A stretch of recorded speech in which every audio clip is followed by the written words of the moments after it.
ಈ ರಾಜ್ಯದಲ್ಲಿ 450 ವರ್ಷ ಹಳೆಯ ಶವವನ್ನ ಈಗಲೂ ಕೂಡ ಪ್ರದರ್ಶನಕ್ಕೆ ಇಟ್ಟಿದ್ದಾರೆ. ಇಲ್ಲಿಯೇ ಏಷ್ಯಾದ ಅತಿ ದೊಡ್ಡ ಫ್ಲೋಟಿಂಗ್ ಕಸಿನೋ ಇರೋದು. ಇಲ್ಲಿಯೇ ಏಷ್ಯಾದ ಅತಿ ದೊಡ್ಡ ಚರ್ಚ್ ಕೂಡ ಇರೋದು. ಈ ರಾಜ್ಯದಲ್ಲಿ ಒಂದಲ್ಲ 2 ಬಾರಿ ಸ್ವಾತಂತ್ರ್ಯ ದಿವಸವನ್ನ ಆಚರಿಸುತ್ತಾರೆ. ಈ ರಾಜ್ಯದ ಜನರ ಬಳಿ 2 ದೇಶದ ನಾಗರಿಕತೆ ಇದೆ. ಜೊತೆಯಲ್ಲಿ ಇಲ್ಲಿ 2 ದೇಶದ ಪಾಸ್ಪೋರ್ಟ್ಗಳನ್ನು ಕೂಡ ಹೊಂದಿದ್ದಾರೆ. ಇದು ಭಾರತದ ಅತ್ಯಂತ ಚಿಕ್ಕ ರಾಜ್ಯ. ಆದ್ರೆ ಇಲ್ಲಿ 21,000 ಬಾರ್ಗಳು ಇದೆ ಅಂದ್ರೆ ನೀವು ನಂಬಲೇಬೇಕು. ಆಶ್ಚರ್ಯ ಏನಂದ್ರೆ ಈ ರಾಜ್ಯದಲ್ಲಿ ಗ್ಯಾಮ್ಲಿಂಗ್ ಲೀಗಲ್ ಆಗಿದೆ ಹಾಗೂ ಅತಿ ಕಡಿಮೆ ದರದಲ್ಲಿ ಇಲ್ಲಿ ನಿಮಗೆ ಶರಾಬು ಸಿಗುತ್ತದೆ. ಇದು ತನ್ನ ರಾತ್ರಿ ಜೀವನಕ್ಕೆ ಅತಿ ಹೆಚ್ಚು ಹೆಸರುವಾಸಿಯಾಗಿದೆ. ಹೌದು, ಇಷ್ಟೆಲ್ಲ ನಾನು ಹೇಳ್ತಾ ಇರೋದು ಭಾರತದಲ್ಲಿಯೇ ಫಾರಿನ್ ಕಂಟ್ರಿ ತರ ಇರುವ ಗೋವಾ ಬಗ್ಗೆ. ಬನ್ನಿ, ಗೋವಾದ ಇನ್ನಷ್ಟು ಇಂಟ್ರೆಸ್ಟಿಂಗ್ ಮಾಹಿತಿಗಳನ್ನ ಇವತ್ತಿನ ಈ ವಿಡಿಯೋದಲ್ಲಿ ನಿಮ್ಗೆ ಕೊಡ್ತಾ ಇದ್ದೀನಿ. ಅದಕ್ಕಿಂತ ಮೊದಲು ನೀವು ನಮ್ಮ ಚಾನೆಲ್ಗೆ ಹೊಸಬರಾಗಿದ್ದರೆ ದಯವಿಟ್ಟು ಈಗಲೇ ಸಬ್ಸ್ಕ್ರೈಬ್ ಮಾಡಿ, ಜೊತೆಗೆ ಬೆಲ್ ಐಕನ್ ಕೂಡ ಪ್ರೆಸ್ ಮಾಡಿ.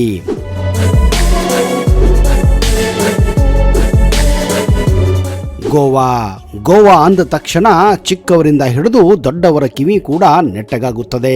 ಕಣ್ಣುಗಳು ಹೊಳೆಯಲು ಪ್ರಾರಂಭಿಸುತ್ತವೆ. ಹೌದು, ಮೈಯೆಲ್ಲ ರೋಮಾಂಚನಗೊಳ್ಳುತ್ತದೆ. ನಾನು ಮೊದಲೇ ಹೇಳಿದ ಹಾಗೆ ಜೀವನದಲ್ಲಿ ಕೆಲಸ ಮಾಡಿ ಬೇಜಾರಾಗಿದ್ದರೆ ಆ ಬೇಜಾರನ್ನು ಕಳೆಯಲು ದೇಶ ವಿದೇಶಗಳಿಂದಲೇ ಬೇರೆ ಬೇರೆ ರಾಜ್ಯಗಳಿಂದಲೂ ಕೂಡ ಈ ಗೋವಾಗೆ ಜನ ಹೋಗುತ್ತಾರೆ.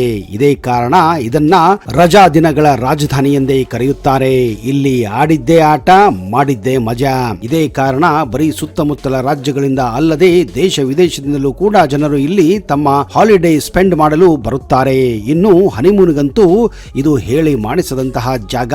ಭಾರತದ ಅತ್ಯಂತ ಚಿಕ್ಕ ರಾಜ್ಯ ಗೋವಾ ಎಷ್ಟು ತನ್ನ ಬೀಚ್ಗಳಿಗೆ ಹೆಸರುವಾಸಿಯಾಗಿದೆಯೋ ಅಷ್ಟೇ ತನ್ನ ಬೆತ್ತಲೆಗೂ ಕೂಡ ಕುಖ್ಯಾತಿಯಾಗಿದೆ. ಹಲವಾರು ವರ್ಷಗಳಿಂದ ಈ ಗೋವಾ ತನ್ನ ಪೋರ್ಚುಗೀಸ್ ಸಭ್ಯತೆ ಹಾಗೂ ಮದ್ಯಪಾನಕ್ಕೆ ಹೆಸರುವಾಸಿಯಾಗಿದೆ. ಇಡೀ ಭಾರತದಲ್ಲಿ ಅತ್ಯಂತ ಕಡಿಮೆ ದರದಲ್ಲಿ ನಿಮಗೆ ಇಲ್ಲಿ ಮದ್ಯ ಸಿಗುತ್ತದೆ. ನೀವು ಭಾರತದಲ್ಲಿ ಇದ್ದರೂ ಕೂಡ ಯಾವುದೋ ಪರಕೀಯ ಪಾಶ್ಚಾತ್ಯ ದೇಶದಲ್ಲಿ ಇದ್ದ ಅನುಭವ ಆಗುತ್ತದೆ. ಇದಕ್ಕೆ ಕಾರಣ ಇಲ್ಲಿರುವ ಪೋರ್ಚುಗೀಸ್ ಸಂಸ್ಕೃತಿ. ಹದಿಹರೆಯದ ಯುವಕರಲ್ಲಿ ಗೋವಾ ರಾತ್ರಿ ಜೀವನ ಅತ್ಯಂತ ಜನಪ್ರಿಯವಾಗಿದೆ. ಗುಂಡು ತುಂಡು ಮಸ್ತಿ ಇಲ್ಲಿ ದಿನದ 24 ಗಂಟೆ ನಡೆಯುತ್ತದೆ. ಗೋವಾದಲ್ಲಿ ಅತಿ ಹೆಚ್ಚು ವಿದೇಶಿಗರು ಅಂದ್ರೆ ರಷ್ಯನ್ನರಾಗಿದ್ದಾರೆ. ಗೋವಾದ ಕೆಲವು ಬೀಚ್ಗಳಲ್ಲಿ ಇವರದೇ ದರ್ಬಾರು.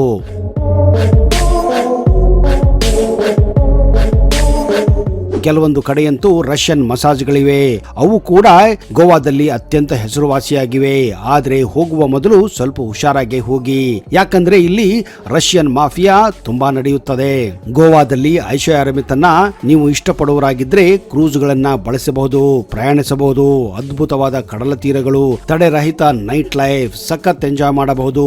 ಕಸಿನೋಗಳು, ಸ್ವಾದಿಷ್ಟವಾದ ಆಹಾರ ಪಾನೀಯಗಳು, ಸಮುದ್ರದ ಸುಂದರ ನೋಟವನ್ನ ನೀವು ಇಲ್ಲಿ ಆನಂದಿಸಬಹುದು. 2021 ರೆಕಾರ್ಡ್ಸ್ ಪ್ರಕಾರ ಗೋವಾದಲ್ಲಿ ಸರಿಸುಮಾರು 17 ರಿಂದ 18 ಲಕ್ಷ ಜನಸಂಖ್ಯೆ ಇದೆ ಎಂದು ನಂಬಿಕೆ ಇದೆ.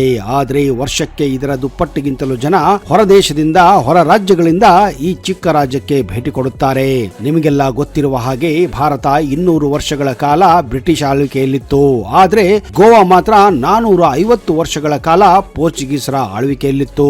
1947ರಲ್ಲಿ ಭಾರತಕ್ಕೆ ಸ್ವಾತಂತ್ರ್ಯ ಸಿಕ್ಕರೂ ಗೋವಾಕ್ಕೆ ಮಾತ್ರ ಸ್ವಾತಂತ್ರ್ಯ ಸಿಕ್ಕಿರಲಿಲ್ಲ. ಗೋವಾಗೆ ಯಾಕೆ ಸ್ವಾತಂತ್ರ್ಯ ಸಿಕ್ಕಿಲ್ಲ ಅಂತ ನಿಮ್ಮ ಪ್ರಶ್ನೆ ಆಗಬಹುದು. ನಿಮಗೆ ಗೊತ್ತಿರುವಂತೆ ಗೋವಾ ಬ್ರಿಟಿಷರ ಅಧೀನದಲ್ಲಿ ಇಲ್ಲದ ಪ್ರಾಂತ್ಯವಾಗಿತ್ತು. ಬ್ರಿಟಿಷರು ಕಾಲೂರುವ ಮುನ್ನವೇ 1510ರಿಂದ ಗೋವಾ ಪೋರ್ಚುಗೀಸರ ವಶದಲ್ಲಿತ್ತು. ಬ್ರಿಟಿಷರು ಭಾರತ ಬಿಟ್ಟು ಹೋದ ಸಂದರ್ಭದಲ್ಲೇ ಪೋರ್ಚುಗೀಸರು ಗೋವಾ ಬಿಟ್ಟು ಹೋಗುವ ನಿರೀಕ್ಷೆ ಇತ್ತು. ಆದರೆ ಪೋರ್ಚುಗೀಸರು ಅಧಿಕಾರ ಮುಂದುವರಿಸಿಕೊಂಡು ಹೋದರು. 1940ರಿಂದಲೂ ಗೋವಾದಲ್ಲಿ ಪೋರ್ಚುಗೀಸರನ್ನು ಓಡಿಸಲು ಬಹಳ ಹೋರಾಟಗಳೇ ನಡೆದವು.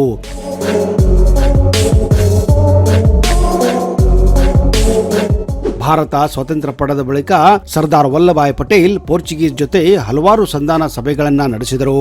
ಆದ್ರೆ ಎಲ್ಲವೂ ವಿಫಲವಾದಾಗ ಬಳಿಕ ಕೊನೆಯ ಅಸ್ತ್ರವಾಗಿ ಭಾರತ ಮಿಲಿಟರಿ ಕಾರ್ಯಾಚರಣೆ ಮೂಲಕ ಗೋವಾವನ್ನ ವಶಕ್ಕೆ ಪಡೆದುಕೊಳ್ಳಲು ನಿರ್ಧಾರ ಮಾಡುತ್ತದೆ. ಅದು 1961 ಡಿಸೆಂಬರ್ 8. ಭಾರತದ ಭೂಸೇನೆ, ನೌಕಾಸೇನೆ ಮತ್ತು ವಾಯುಸೇನೆ ಸಂಘಟಿತವಾಗಿ ಆಪರೇಷನ್ ವಿಜಯ್ ನಡೆಸಿದವು. ಈ ಸಂದರ್ಭದಲ್ಲಿ ಗೋವಾದಲ್ಲಿದ್ದ ಪೋರ್ಚುಗೀಸ್ ಸೈನಿಕರ ಸಂಖ್ಯೆ ಕೇವಲ 3,000 300 ಮಾತ್ರ. ಭಾರತದ ಸೇನಾ ದಾಳಿಗೆ ಪ್ರತಿರೋಧ ತೋರುವ ಶಕ್ತಿ ಪೋರ್ಚುಗೀಸರಿಗೆ ಇರಲಿಲ್ಲ. ಕೇವಲ 36 ನಿಮಿಷದಲ್ಲಿ ಪೋರ್ಚುಗೀಸ್ ಗವರ್ನರ್ ಜನರಲ್ ಶರಣಾಗಲು ಒಪ್ಪಿಕೊಂಡಿದ್ದರು. ಗೋವಾದ ಕಾರ್ಯದರ್ಶಿ ಭವನದ ಮುಂದೆ ಇದ್ದ ಪೋರ್ಚುಗೀಸ್ ಧ್ವಜವನ್ನ ಇಳಿಸಿ ಶಾಂತಿಯ ಕುರುಹುಗಾಗಿ ಬಿಳಿ ಬಾವುಟವನ್ನ ಹಾರಿಸಲಾಯಿತು. ಮಾರನೆಯ ದಿನ ಅಂದ್ರೆ ಡಿಸೆಂಬರ್ 19ರಂದು ಭಾರತದ ಸೇನಾಧಿಕಾರಿ ಮೇಜರ್ ಜನರಲ್ ಕ್ಯಾಂಡಿತ್ ಅವರು ಸೆಕ್ರೆಟರಿಯೇಟ್ ಮುಂದೆ ಭಾರತದ ರಾಷ್ಟ್ರೀಯ ಧ್ವಜ ಹಾರಿಸುವ ಮೂಲಕ ಗೋವಾವನ್ನ ಅಧಿಕೃತವಾಗಿ ಭಾರತದ ಒಕ್ಕೂಟಕ್ಕೆ ಸೇರಿಸಿಕೊಳ್ಳಲಾಯಿತು. ಆಪರೇಷನ್ ವಿಜಯ್ ಕಾರ್ಯಾಚರಣೆ ನಡೆದ ದಿನವನ್ನು ಗೋವಾ ಲಿಬರೇಷನ್ ಡೇ ಎಂದೇ ಸಂಭ್ರಮಿಸಲಾಗುತ್ತದೆ. ಇದೇ ಕಾರಣ ಗೋವಾ ರಾಜ್ಯದ ಜನತೆ ಆಗಸ್ಟ್ 15ನೇ ತಾರೀಕು ಹಾಗೂ ಡಿಸೆಂಬರ್ 19ನೇ ತಾರೀಕು ವರ್ಷಕ್ಕೆ 2 ಬಾರಿ ಸ್ವಾತಂತ್ರ್ಯೋತ್ಸವನ್ನ ಆಚರಿಸುತ್ತಾರೆ.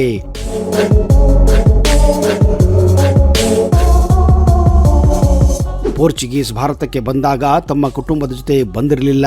ಅಂದ್ರೆ ಹೆಂಡತಿಯಾಗಲಿ ಗರ್ಲ್ ಫ್ರೆಂಡ್ ಆಗಲಿ ಮಹಿಳೆಯರಾಗಲಿ ಅವರ ಜೊತೆ ಇರಲಿಲ್ಲ. ಇದೇ ಕಾರಣ ತಮ್ಮ ಲೈಂಗಿಕ ಹಸಿವಿಗೆ ಭಾರತೀಯ ಮಹಿಳೆಯರನ್ನ ಅವರು ಬಳಸುತ್ತಿದ್ದರು. ಇದೇ ಕಾರಣ ಗೋವಾದಲ್ಲಿ ಆ ಕಾಲದಿಂದಲೇ ವೇಶ್ಯಾವಾಟಿಕೆ ಭರದಿಂದ ಸಾಗುತ್ತಿತ್ತು.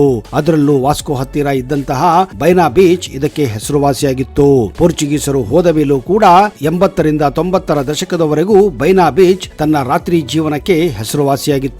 ದೇಶ ವಿದೇಶದಿಂದ ಜನ ಗೋವಾಕ್ಕೆ ಭೇಟಿ ಕೊಟ್ಟಾಗ ಮೊದಲು ಆ ರಾತ್ರಿ ಕಡಲ ತೀರವನ್ನೇ ಬಯಸುತ್ತಿದ್ದರು. ಅದುವೇ ಬೈನಾ ಬೀಚ್ ಆಗಿತ್ತು. ಆದರೆ ಕಾಲಕ್ರಮೇಣ ಈ ದಂಧೆಯನ್ನ ಹೊಸ ಸರ್ಕಾರ ಬಂದ ಮೇಲೆ ಮುಚ್ಚಲಾಗಿದೆ. ಈಗ ನಿಮಗೆ ಇಲ್ಲಿ ಯಾವುದೇ ರೀತಿಯ ಇಂತಹ ವೇಶ್ಯಾವಾಟಿಕೆಯ ಕುರುಹು ಕೂಡ ಕಾಣುವುದಿಲ್ಲ.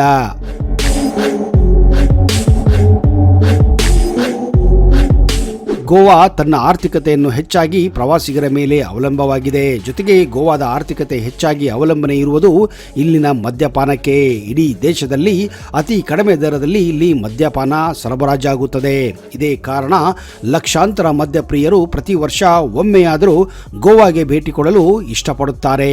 ನಿಮ್ಮಲ್ಲೂ ಕೂಡ ಹಲವಾರು ಫ್ರೆಂಡ್ಸ್ ಜೊತೆ ನೀವು ಕೂಡ ಗೋವಾ ಪ್ಲಾನ್ ಮಾಡ್ತಾನೆ ಇರ್ತೀರಾ.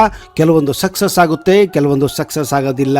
ಹೆಚ್ಚಾಗಿ ಜನರು ಮನೆಯಲ್ಲಿ ಹೇಳದ ಹಾಗೆ ಗೋವಾಕ್ಕೆ ಹೋಗಲು ಇಷ್ಟಪಡುತ್ತಾರೆ. ಒಂದು ರೀತಿಯಾಗಿ ಫ್ಯಾಮಿಲಿಗಳಲ್ಲಿ ಗೋವಾಕ್ಕೆ ಹೋಗುವುದಂದ್ರೆ ಒಂದು ರೀತಿಯ ಪಾಪ ಮಾಡದ ಹಾಗೆ ಕೆಲವೊಂದು ಕುಟುಂಬಗಳಲ್ಲೂ ಕೂಡ ಈಗಲೂ ಇದೆ.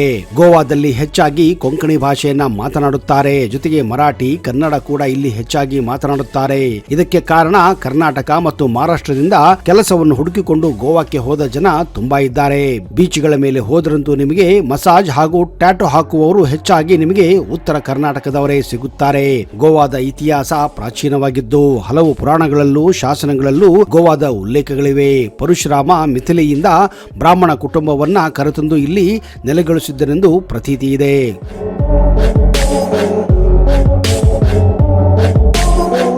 ಗೋವಾ ಕೇವಲ ತನ್ನ ಚರ್ಚ್ಗಳಿಗಾಗಲಿ ಕಡಲ ತೀರಗಳಾಗಿ ಹೆಸರುವಾಸಿಯಾಗಿಲ್ಲ. ಜೊತೆಗೆ ಇಲ್ಲಿ ಅದ್ಭುತವಾದಂತಹ ದೇವಸ್ಥಾನಗಳು ಕೂಡ ಇವೆ. ಅದರಲ್ಲೂ ಮಂಗೇಶ್ ದೇವಸ್ಥಾನ ಹಾಗೂ ಶಾಂತದುರ್ಗ ದೇವಸ್ಥಾನ ಇಲ್ಲಿ ಅತ್ಯಂತ ಪ್ರಮುಖ ಹಾಗೂ ಪ್ರಸಿದ್ಧ ದೇವಾಲಯಗಳಾಗಿವೆ. ಪಣಜಿಮ್ ಅಥವಾ ಪಣಜಿ ಗೋವಾದ ರಾಜಧಾನಿ, ಉತ್ತರ ಗೋವಾ ಜಿಲ್ಲೆಯ ಪ್ರಧಾನ ಕಚೇರಿ ಕೂಡ. ಹಿಂದೆ ಇದು ಮೀನು ಹಿಡಿಯುವ ಒಂದು ಚಿಕ್ಕ ಹಳ್ಳಿಯಾಗಿತ್ತು. ಈಗ ಇದೊಂದು ಅದ್ಭುತ ಹಾಗೂ ಸುಂದರ ನಗರವಾಗಿದೆ. ಗೋವಾದ ಪ್ರಮುಖ ಹಾಗೂ ಐತಿಹಾಸಿಕ ವಸಾಹತು ಹೃದಯ ಪಣಜಿ. ಮಾಂಡೋವಿ ನದಿಯಲ್ಲಿ ನೆಲೆಯಾಗಿರುವ ಈ ಪಟ್ಟಣ ತನ್ನದೇ ಆದ ಮಹತ್ವವನ್ನ ಹೊಂದಿದೆ. ಸಾಕಷ್ಟು ಚರ್ಚ್ಗಳು, ಪುರಾತನ ಕಟ್ಟಡಗಳು, ಸುಂದರ ಕಡಲ ತೀರವನ್ನು ನೀವು ಇಲ್ಲಿ ನೋಡಬಹುದು. ಗೋವಾ ಪ್ರವಾಸವನ್ನ ಆದಷ್ಟು ನೀವು ನವೆಂಬರ್ ತಿಂಗಳಿನಿಂದ ಏಪ್ರಿಲ್ ತಿಂಗಳವರೆಗೂ ಯೋಜಿಸುವುದು ಉತ್ತಮ. ಈ ಸಮಯದಲ್ಲಿ ಹವಾಮಾನ ಆಹ್ಲಾದಕರವಾಗಿರುತ್ತದೆ. ಮಳೆಗಾಲದಲ್ಲಿ ಗೋವಾ ತಪ್ಪಿಸುವುದು ಬೆಸ್ಟ್. ಆದ್ರೆ ಆಫ್ ಬೀಟ್ ಪ್ರವಾಸ ಬಯಸುವವರು ಮಳೆಗಾಲದಲ್ಲೂ ಕೂಡ ನೀವು ಗೋವಾಕ್ಕೆ ಹೋಗಬಹುದು.